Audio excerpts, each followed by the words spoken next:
बिस्मिल्लाहिर्रहमानिर्रहीम, अस्सलाम वालेकुम। मैं हूं आपका होस्ट रफ़ीक शाकिर। इस टाइम आप मुझे मेरे फेसबुक पेज और यूट्यूब चैनल के ऊपर देख रहे हैं। I hope you all are doing well. आज जो बेसिकली हम डिस्कस करने जा रहे हैं जर्नल साइंस के, मेरे पास जो नोट्स हैं जिससे मैं खुद तैयारी कर रहा हूँ। मैंने सोचा भाई जो नोट्स से मैं तैयारी कर रहा हूँ वो तमाम नोट्स मैं आपके सामने शेयर करूँ ताकि आप इससे मुस्तफ़ीद हो जाएँ।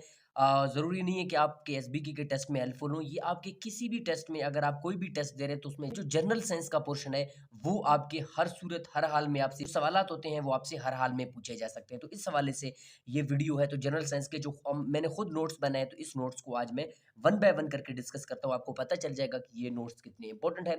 तो अगर आप फर्स्ट टाइम चैनल के ऊपर है तो इसको सब्सक्राइब करें ताकि टाइम टू टाइम आपको इस तरह की मुफीद वीडियो मौसूल हो। अब आप देखें कि जर्नल साइंस में पहला जो हमारे पास क्वेश्चन है वो वैक्यूल्स के हवाले से है। ठीक है, आपने अपना कंसेप्ट क्लियर करना है। आप देखें कि वैक्यूल्स, अगर आपके वर्ड में वैक्यूल्स आ जाए, सबसे पहले आप ये अपने माइंड में रखें कि वैक्यूल्स होते क्या हैं और वैक्यूल्स का काम क्या होता है। अब वैक्यूल्स हमारे पास क्या होते हैं? The stores from waste and material water of the cell. अब आप देखें कि आपके पास सेल के अंदर जो हमारे पास सेल है उसके अंदर जो वेस्ट मटेरियल होते हैं, मिनरल्स होते हैं, उनकी जो स्टोरेज है वो कहाँ पे होती है? वो वैक्यूल्स में होती है। इस बात को आप याद रखें। अब आपसे ये सवाल भी पूछा जा सकता है कि एनिमल सेल में वैक्यूल्स कौन से होते हैं और प्लांट सेल में वैक्यूल्स कौन से होते हैं। तो एनिमल सेल में स्मॉल वैक्यूल्स होते हैं, इस बात को आप याद रखें। अब प्लांट सेल में वैक्यूल्स, एक लार्ज वैक्यूल होता है, एक बड़ा वैक्यूल होता है जो सेंटर में पड़ा होता है। ठीक है, इस बात को आप अपने जहन में याद रखें। और उसके बाद हमारे पास नेक्स्ट सवाल है पावर हाउस ऑफ सेल। इसको सब जानते हैं, माइटोकॉन्ड्रिया है। और उसके बाद हमारे पास है रेबोसोम्स के हवाले से एक क्वेश्चन है कि रेबोसोम्स क्या है। रेबोसोम्स हमारे पास प्रोटीन फैक्ट्रीज हैं। ठीक है, प्रोटीन फैक्ट्रीज आर कॉल्ड, हमारे पास इसका राइट ऑप्शन है रेबोसोम्स। ठीक है, और उसके बाद हमारे पास सेंट्रियोल्स हैं। ठीक है, क्या है हमारे पास? सेंट्रियोल्स हैं। अब सेंट्रियोल्स का काम क्या होता है? सेंट्रियोल्स का काम होता है सेल डिवीजन में हमारे पास हेल्पफुल होते हैं सेंट्रियोल्स, इस बात को याद रखें। The main work of centriole is to make the cell division. ठीक है, अब आपको पता चल गया कि सेंट्रियोल्स का क्या फंक्शन है। फिर आपसे ये सवाल भी पूछा जा सकता है कि एनिमल्स में हमारे पास सेंट्रियोल्स और प्लांट्स में हमारे पास सेंट्रियोल्स, इनका क्या रोल है। अब आप देखें कि एनिमल्स में हमारे पास 2 सेंट्रियोल्स होते हैं। ठीक है, और प्लांट्स में हमारे पास कोई सेंट्रियोल्स नहीं होता। इस बात को याद रखें कि प्लांट सेल है उसमें सेंट्रियोल्स नहीं, सेंट्रियोल्स सिर्फ और सिर्फ किस में पाए जाते हैं? आपके एनिमल सेल में पाए जाते हैं। ठीक है, और उसके बाद हमारे पास है क्लोरोप्लास्ट। अब आप देखें कि chloroplast only found in plant cell. Chloroplast हमारे पास कहाँ पे पाया जाता है? सिर्फ और सिर्फ प्लांट सेल में पाया जाता है, not in found in animal cell. Animal cell में कोई क्लोरोप्लास्ट नहीं है, इसी वजह से एनिमल अपना खुराक खुद तैयार नहीं कर सकते हैं। ठीक है, chlorophyll is present in chloroplast. ठीक है, अब क्लोरोफिल हमारे पास क्या है? एक ग्रीन पिगमेंट है जिसकी वजह से हमारे पास जो पत्ते होते हैं या हमारे पास जो दरख्त होते हैं वो सब्ज होते हैं क्लोरोफिल की वजह से। अब आपसे ये सवाल भी पूछा जा सकता है कि जो क्लोरोफिल है, जो ग्रीन पिगमेंट है, ये कहाँ पे प्रेजेंट होता है? तो आपके माइंड में होना चाहिए कि जो क्लोरोफिल है ये प्रेजेंट होता है क्लोरोप्लास्ट में। ठीक है, क्लोरोप्लास्ट में प्रेजेंट होता है। और उसके बाद हमारे पास है क्लोरोफिल। क्लोरोफिल क्या है? To observe the sunlight. जो सनलाइट है उसको कौन ऑब्जर्व करता है? हमारे पास chlorophyll. To make the photosynthesis process. जो फोटोसिंथेसिस का प्रोसेस होता है वो क्लोरोफिल की ही वजह से एग्जिस्ट करता है। ठीक है, तो इस बात को आप याद रखें। और उसके बाद आपके पास जो टेस्ट बर्ड्स होते हैं हमारे टंग में, इस हवाले से भी आपसे काफ़ी दफ़ा सवालात पूछे जा चुके हैं और सवालात पूछे भी जाते हैं। ठीक है, अब आप देखें कि आपके पास जो टेस्ट बर्ड्स होते हैं आप याद रखें। फॉर एग्जांपल मैंने ये थोड़ा बहुत डायग्राम बनाया, हो सकता है ये सही है सही नहीं है, तो आपकी अंडरस्टैंडिंग के लिए। अब ये आपके पास टंग है। अब आप देखें कि आपके फ्रंट में, आपके फ्रंट ऑफ द टंग में हमारे पास जो स्वीट्स होते हैं, मीठे टेस्ट बर्ड्स होते हैं, इस बात को याद रखें। और हमारे पास जो साइड होते हैं दोनों, यहाँ पे जो दोनों साइड हैं इसमें हमारे पास तुर्श और नमकीन होते हैं। ठीक है, जो टेस्ट बर्ड होते हैं। और बैक ऑफ द टंग में हमारे पास जो कड़वा है ये होता है। ठीक है, हमारे बैक ऑफ द टंग में जो हम कोई भी चीज़ चखने की कोशिश करते हैं तो उसका ज़ायका हमें कड़वा महसूस होता है। तो कड़वे का जो ज़ायका है, जो टेस्ट बर्ड है, वो बैक ऑफ द टंग में होता है। इस बात को आप याद रखें। और उसके बाद ईयर से, यानी कान के बारे में आपसे सवालात पूछे जा सकते हैं। जो हमारे पास कान है इसके कितने पार्ट हैं? कान के 3 पार्ट हैं। कितने पार्ट हैं? 3 पार्ट हैं। एक को कहते हैं एक्सटर्नल ईयर या आउटर ईयर। ठीक है, और एक को कहते हैं मिडल ईयर, एक को कहते हैं इंटरनल ईयर। ठीक है, अब आप देखिए कि हमारे पास जो आउटर ईयर है, outer ear is also called pinna. हमारे पास जो बैरूनी कान होती है, जो बाहर की तरफ होता है, उसको पिना भी कहा जाता है। ये सवाल आपके टेस्ट में आ चुका है। उसके बाद मिडल ईयर है। मिडल ईयर में हमारे पास बोन्स पड़े होते हैं, 3 छोटे-छोटे बोन्स हैं। एक को कहते हैं हैमर, एक को कहते हैं एनवल, एक को कहते हैं स्टीरअप। ये सवाल भी आपसे पूछा जा सकता है, जो हमारे पास मिडल ईयर में बोन्स होते हैं वो कितने हैं? या आपसे ये पूछा जा सकता है मिडल ईयर में कितने बोन हैं? और आपसे ये पूछा जा सकता है कि मिडल ईयर में बोन्स के नाम बताओ। एक हैमर है, एक एनवल, एक स्टीरअप है। और उसके बाद हमारे पास है इंटरनल ईयर। इंटरनल ईयर में क्या प्रेजेंट होता है? इंटरनल ईयर में हमारे पास कोकेलिया प्रेजेंट होता है। अब कोकेलिया क्या है? कोकेलिया हमारे पास एक ऑर्गन है जिसके अंदर फ्लूइड फिल होता है, जो हेयरिंग में हमारे पास काम आता है। अब कोकेलिया को हेयरिंग ऑर्गन भी कहते हैं। आपकी इंफॉर्मेशन के लिए मैं कह दूं कि अगर आपसे पूछा जाए कि हमारे पास हेयरिंग ऑर्गन कौन सा है हमारे कान में, तो आपके माइंड में होना चाहिए कि cochlea is the hearing organ in our ear. ठीक है। और उसके बाद हमारे पास, अब आप देखें कि नोट मैंने यहाँ पे लिखा है कोकेलिया इज हेयरिंग ऑर्गन। ठीक है। और उसके बाद है लाइट इंटर थ्रू आई। हमारे पास जो लाइट होती है, लाइट है वो कहाँ से इंटर होती है? वो कॉर्निया से इंटर होती है। ठीक है। और उसके बाद हमारे पास है कि कलर पार्ट ऑफ आई। हमारे पास क्या है? कलर पार्ट ऑफ आई हमारे पास इरस है। ठीक है। तो इनके पार्ट्स आप बेसिकली याद करें। और उसके बाद है amaze created on I. Amaze हमारे पास कहाँ पे बनता है? रेटिना में बनता है। ठीक है। Retina is a part of eye. और उसके बाद हमारे पास है largest organ. Very simple, largest organ हमारे पास स्किन है। जिल्द हमारे पास लार्जेस्ट ऑर्गन है। उसके बाद there are 3 parts of skin. Very important, हमारे पास जो स्किन है उसके 3 पार्ट होते हैं। ठीक है। और एक को कहते हैं एपिडर्मस, एक को कहते हैं डर्मस, एक को कहते हैं हाइपोडर्मस। अब आप आपके माइंड में, आपके कंसेप्ट में ये होना चाहिए, जो एपिडर्मस है, ऊपर वाले स्किन को एपिडर्मस कहते हैं। अब ऊपर से जो नीचे वाला स्किन है, यानी दूसरे नंबर पे, उसको डर्मस कहते हैं। जो लास्ट वाला है, ठीक है, लोअर पार्ट है, उसको कहते हैं हाइपोडर्मस। ये आपके एसबीटी के टेस्ट में आ चुका है, इसीलिए मैं आपको बता रहा हूँ कि इनको आप याद रखें। और उसके बाद आपसे फोटोसिंथेसिस एंड रिस्पिरेशन से भी सवाल पूछे जा सकते हैं कि आउटर पार्ट ऑफ लीफ। अब आप देखें कि अगर आपसे ये सवाल पूछा जाए आउटर पार्ट ऑफ लीफ हमारे पास क्या है? एपिडर्मस है। ठीक है। एपिडर्मस कहते हैं आउटर पार्ट ऑफ लीफ। उसके बाद है क्यूटिकल्स। अब क्यूटिकल्स क्या होते हैं? आपको पता है कि cuticles a soft layer on the upper part of epidermis of the on leaves. ठीक है। हमारे पास क्यूटिकल्स क्या होते हैं? हमारे पास soft layer part of epidermis of the leaves में प्रेजेंट होते हैं। अब आप देखें कि क्यूटिकल्स आर प्रेजेंट। अब क्यूटिकल्स प्रेजेंट कहाँ पे होते हैं? क्यूटिकल्स आपके पास अपर एपिडर्मिस में प्रेजेंट होते हैं। जो लीव होता है, ये फॉर एग्जांपल आपके लीव है, तो यहाँ पे हमारे पास प्रेजेंट होते हैं, उनको कहा जाता है क्यूटिकल्स। ठीक है। आई होप कि आपको समझ आ रहा है और समझ आना भी चाहिए। ठीक है। तो इस तरह के जो नोट्स हैं आपको कहीं नहीं मिलेंगे। और स्टोमेटा आर प्रेजेंट। अब स्टोमेटा कहाँ पे प्रेजेंट होता है? लोअर एपिडर्मिस में प्रेजेंट होते हैं स्टोमेटा। ठीक है। और उसके बाद स्टोमेटा का काम क्या होता है? स्टोमेटा का काम है exchange of gases. Exchange of gases CO2 and O2 हमारे पास है। और उसके बाद हमारे पास है गार्ड सेल, ये आखिर में पाए जाते हैं। ठीक है। गार्ड सेल कहाँ पे प्रेजेंट होते हैं? गार्ड सेल भी आपके स्टोमेटा में प्रेजेंट होते हैं। आपसे अगर ये सवाल पूछा जाए कि भाई जो गार्ड सेल है वो कहाँ पे प्रेजेंट होते हैं, तो आपके माइंड में आना चाहिए जो गार्ड सेल है वो स्टोमेटा में प्रेजेंट होते हैं। ठीक है। और उसके बाद हमारे पास है क्लोरोप्लास्ट आर प्रेजेंट। अब क्लोरोप्लास्ट कहाँ पे प्रेजेंट होते हैं? क्लोरोप्लास्ट खुद कहाँ पे प्रेजेंट होते हैं? क्लोरोप्लास्ट मीजोफिल में प्रेजेंट होते हैं। इस बात को आप अपने जहन में याद रखें। और उसके बाद जैलम एंड फ्लैम टिश्यू। अब आप देखें कि हमारे पास एक होता है जैलम टिश्यू, एक होता है फ्लैम टिश्यू। ये प्रेजेंट कहाँ पे होते हैं? ये वेस्कुलर बंडल में प्रेजेंट होते हैं। और आपसे ये सवाल भी पूछा जा सकता है कि एक होता है जैलम टिश्यू, एक होता है फ्लैम टिश्यू। जैलम टिश्यू का क्या काम होता है? फ्लैम टिश्यू का क्या काम होता है? अब आप देखिए कि जैलम टिश्यू का काम ये होता है कि फॉर एग्जांपल ये आपके पास प्लांट है, इसके जड़ों से पानी और मिनरल्स को ऊपर ले जाने का काम जैलम टिश्यू का है।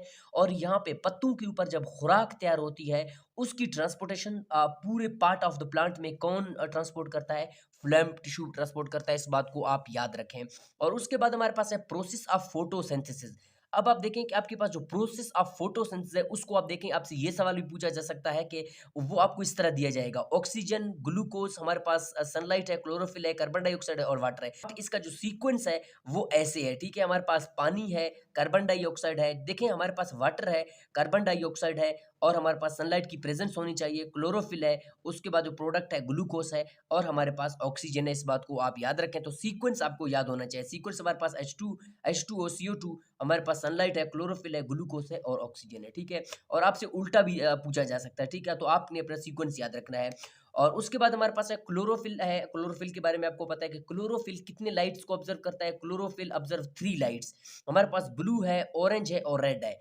हमारे पास 3 लाइट को ऑब्जर्व करता है। इस बात को आप याद रखें। उसके बाद एक बहुत इंपॉर्टेंट सवाल आपके एसबी के टेस्ट में आ चुका है और आपसे बार बार पूछा जा सकता है कि प्रोड्यूसर्स क्या होते हैं। हमारे पास प्लांट्स और एलजी हमारे पास प्रोड्यूसर्स हैं जो अपनी खुराक को खुद तैयार करते हैं to make their own food. जो अपनी खुराक खुद तैयार करते हैं उनको प्रोड्यूसर्स कहा जाता है। उसके बाद हमारे पास ये भी इंपॉर्टेंट सवाल है कि consumers do not make their own food. हमारे पास कंज्यूमर्स होते हैं वो हमारे पास क्या होते हैं, वो अपना खुराक जो है खुद तैयार नहीं कर सकते हैं। All the animals are consumer, ठीक है। वो डिपेंडेंट होते हैं उनसे जो खुराक तैयार करते हैं, जो हम उनके खुराक को यूज करते हैं, ठीक है। और उसके बाद हमारे पास है हार्बीवोर्स ईटिंग प्लांट्स। हमारे पास जो प्लांट्स खाते हैं, पौधे वगैरह खाते हैं, उसको हम बेसिकली हार्बीवोर्स कहते हैं। उसमें गोट है, हमारे पास गोट है, हॉर्स है और काऊ है। These are the example of herbivore. आपसे पूछा जा सकता है कि काऊ हमारे पास क्या है, हार्बीवोर है, ओमनीवोर है या हमारे पास कार्निवोर है। तो आपको पता होना चाहिए कि जो काऊ है, गोट है, हॉर्स है, ये हमारे पास हार्बीवोर्स के एग्जांपल है।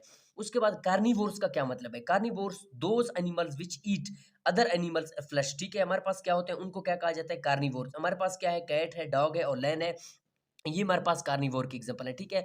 और उसके बाद हमारे पास है डीकंपोजर्स। डीकंपोजर्स का बेस्ट एग्जांपल हमारे पास दो हैं, बैक्टीरिया और फंजाई, ठीक है। आप याद रखें कि बैक्टीरिया और फंजाई हमारे पास किस चीज का एग्जांपल, आपसे ये पूछा जा सकता है और ये पूछा गया है आपसे कि जो decomposer, the example of decomposers are, आपके पास 4-5 क्वेश्चन होते हैं, या तो वहां पे बैक्टीरिया होगा या पे फंजाई होगा, तो आप या बैक्टीरिया के ऊपर या फंजाई के ऊपर टिक कर दें, तो वो आपका जो आंसर है वो राइट हो जाएगा इंशाल्लाह, ठीक है। और उसके बाद हमारे पास है matter is made up of. अब आप देखेंगे आपके पास जो मैटर होता है, जो मादा होता है, is made up of small atoms. अब एटम्स खुद भी चीजों से, 3 चीजों से बना होता है, इलेक्ट्रॉन, प्रोटॉन और न्यूट्रॉन। उसको हम आगे डिस्कस करेंगे, ठीक है। अब देखिए atoms are not free. Atoms are not free in nature, इस बात को भी आप याद रखें।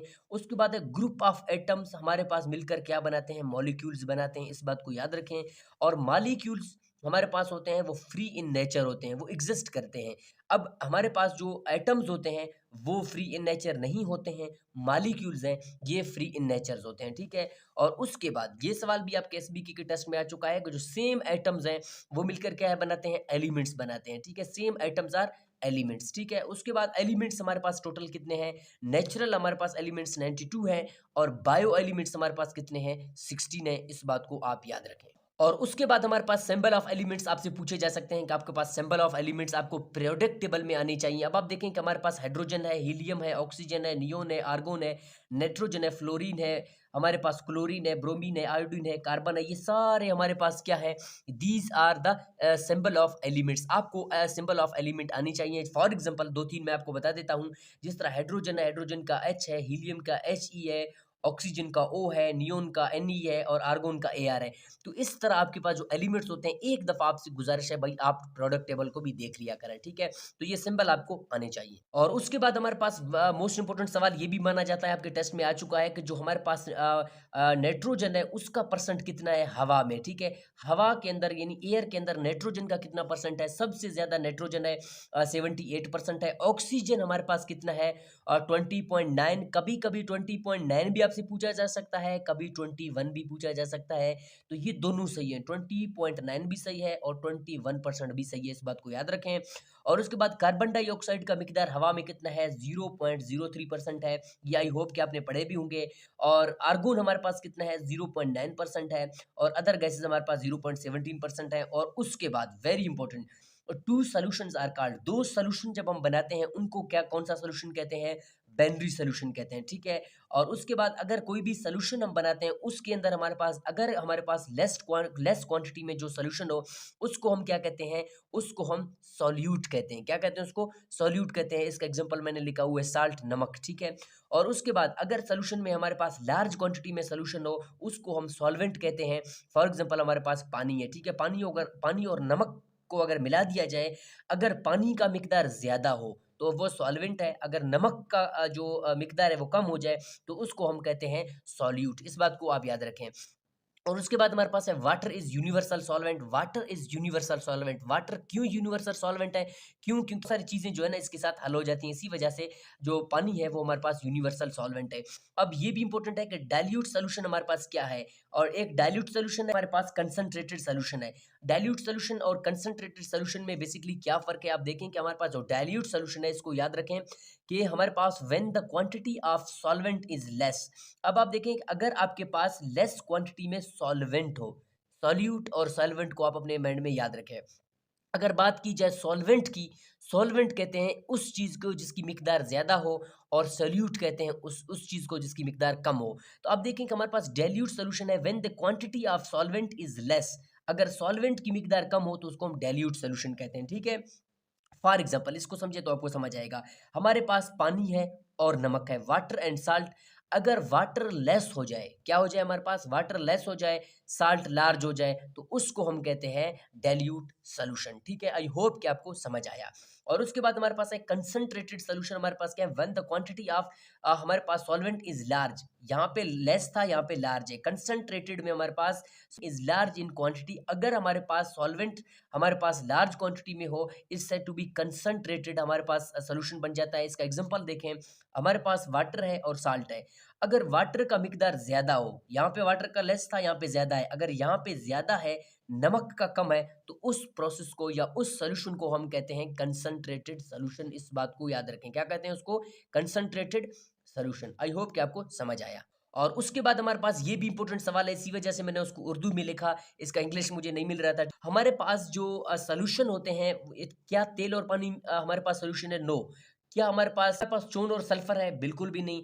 पानी और चर्बी? बिल्कुल भी नहीं। अब आप देखें, आपके पास जो दो चीजें मिलकर सॉल्यूशन बनाते हैं, उसमें अगर एक चीज दूसरे में हल हो जाए तो उसको बेसिकली हम सॉल्यूशन का नाम देते हैं। पानी है हमारे पास, एक वाटर है, एक हमारे पास O2 है, ठीक है? हमारे पास CO2 है, कार्बन डाइऑक्साइड है। पानी और कार्बन डाइऑक्साइड, कार्बन डाइऑक्साइड पानी में हल हो जाता है, इसी वजह से इसको हम सॉल्यूशन का नाम देते हैं। तो आपसे अगर आ जाए तो आप पानी और CO2 को टिक कर दें, ठीक है? और उसके बाद स्पीड ऑफ साउंड। अब आप देखें, द स्पीड ऑफ साउंड भी आपसे पूछा जा सकता है कि जो हवा में है स्पीड ऑफ साउंड वो कितना है? वो हमारे पास 343 है, ठीक है? और उसके बाद speed of sound in water, पानी के अंदर जो स्पीड ऑफ साउंड है वो कितना है? वो हमारे पास 1482 है हमारे पास, ठीक है? और उसके बाद हमारे पास है sound can not travel. Very important question, ठीक है? साउंड हमारे पास कहाँ पे ट्रेवल नहीं करता? खला में, या हमारे पास वैक्यूम में ट्रेवल नहीं करता। और उसके बाद हमारे पास है sound can be produce. Sound जब हम प्रोड्यूस करते हैं, वो किस तरह प्रोड्यूस होते हैं? वो वाइब्रेशन के जरिए प्रोड्यूस होते हैं। आई होप कि आपको समझ आया। आई होप कि आपको ये जितने क्वेश्चन है वो आपके लिए हेल्पफुल है। तो लास्ट में आपके लिए गुड लक। अगर आपने educate with Shakir YouTube channel को सब्सक्राइब नहीं किया तो भाई जाएं और सब्सक्राइब बटन को हिट करें, ताकि आपको इस तरह की मुफीद वीडियो मौसूल हो। सब्सक्राइब करना बिल्कुल फ्री ऑफ कॉस्ट है, ताकि मजीद आपको इस तरह की मुफीद और एजुकेटेड वीडियो से मौसूल हो। मिलते हैं किसी नेक्स्ट वीडियो में, तब तक के लिए अल्लाह हाफ़िज़।